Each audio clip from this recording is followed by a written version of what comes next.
Bonsoir à tous. Ce soir, nous allons assister à un débat sur la remise en question du tourisme à Venise.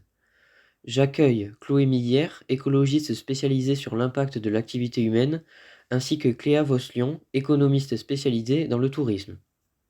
Elles vont toutes les deux débattre sur le thème de Venise. Pour des raisons d'épidémie mondiale, nous serons en conférence téléphonique avec nos deux correspondantes. Je vais donc laisser la parole à Chloé Millière, qui va pouvoir introduire ce débat. Alors certes, le tourisme à Venise a beaucoup d'avantages, mais il provoque aussi beaucoup d'effets négatifs. On peut premièrement citer par exemple la destruction du patrimoine historique et même de la ville en elle-même. Ben, celle-ci n'a pas été construite pour recevoir plusieurs millions de personnes, et la massification du tourisme à long terme entraîne la dégradation du centre-ville historique. Bon, je peux vous donner aussi un cas, un peu plus concret. Par exemple, en juin 2019, un de ces navires de croisière qui déverse chaque jour plusieurs milliers de touristes, plus précisément un paquebot MSC, Opéra, a percuté un quai en endommageant au passage le canal. Et de manière plus générale, ces bateaux participent à la destruction de l'environnement et, bien sûr, à l'érosion des fondations de la ville. J'aimerais commencer par souligner le fait que le tourisme est la base sur laquelle repose l'économie de Venise. Et c'est grâce à cet argent généré de ce fait par le tourisme que la ville peut mettre en place les projets de rénovation du patrimoine.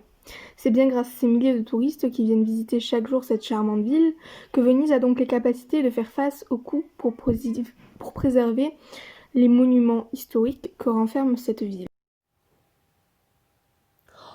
On a beau dire, le centre historique de cette si jolie ville est en train de devenir une ville musée. Les habitants du centre-ville, en voyant les loyers flamber, ont dû petit à petit le quitter pour aller s'installer en périphérie. Ils sont furieux et on peut les comprendre. Que leur vie quotidienne soit à ce point impactée par les touristes, qui pour la plupart ne passent qu'à peine une journée sur place, est inadmissible. Alors je tiens à vous contredire ce que vous dites et à insister sur le fait que certains habitants de Venise tirent bien évidemment profit du tourisme et je dirais même la majorité. En effet, 40% des emplois concernent directement le secteur du tourisme et aussi 20% le commerce, qui serait bien moins important sans les touristes. C'est-à-dire qu'environ la moitié de la population de Venise profite du tourisme pour leur propre développement et leur propre amélioration de vie, puisque sans le tourisme, certains habitants ne gagneraient pas aussi bien leur vie. Dans ce cas-là, on peut aussi s'alarmer sur le fait que Venise est en train petit à petit de perdre son identité. En effet, le tourisme de masse n'a pas épargné les petits artisans, qui sont obligés de fermer un à un. L'installation également d'hôtels et de restaurants et autres infrastructures pour satisfaire les touristes font perdre, vous pouvez que en convenir, à la ville beaucoup de son charme naturel. C'est effectivement vrai et réel.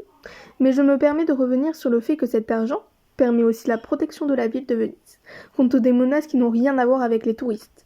Depuis des décennies, la ville doit faire face à ce que l'on appelle l'acqua alta, un phénomène d'inondation par marée haute. Contre ce phénomène naturel plutôt destructeur, la mairie de Venise a mis en place un projet dénommé Projet Moïse. Ce projet consiste donc à construire des digues amovibles qui protégeraient ainsi la ville de la montée des eaux à certaines périodes de l'année, mais aussi à protéger les habitants et les touristes. Ah, si vous voulez vraiment qu'on aborde le sujet du projet Moïse, alors là, pas de problème.